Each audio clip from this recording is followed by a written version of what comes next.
Traveling 14 hours to Dubai is insane. Well, technically we're going to Abu Dhabi, but come with me, girl. I need the moral and emotional support, okay? This is day 10 of me posting consistently until I reach 30,000 followers on Instagram and 10,000 on TikTok. Starting off strong, guys, with the 2-hour drive to the airport. Okay, you know, light work, no reaction.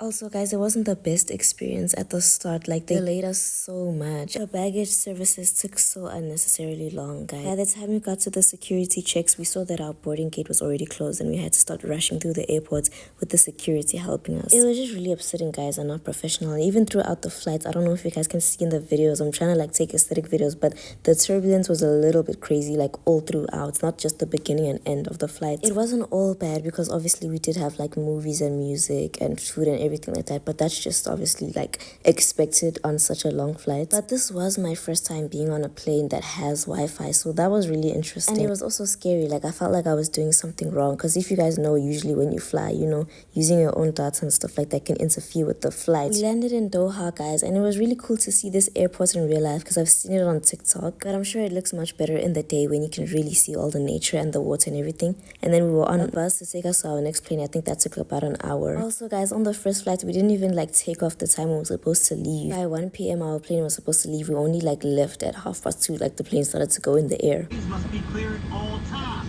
Get your stuff out the aisle. Baggage. They had a whole Kevin Hart's ad about all the rules on the plane and stuff, and it was really funny. So now we were on our second plane, and this trip was about like 2 hours basically. And at this point I was really tired and I did start to sleep, but by the time I put my head down, it was time to get off the plane. I was surprised that they had like screens and like were giving us food for such a short flight. Usually in South Africa, if a flight is like 2 hours, they won't give you any of that stuff, but maybe it's just the companies I've flown with, I'm not really sure. After that, we were in the train and then we arrived at the airport in Abu Dhabi, and we were just waiting for our car, or looking for the guy who's gonna pick us up basically and take us to our hotel. Girl, you the one who walked down.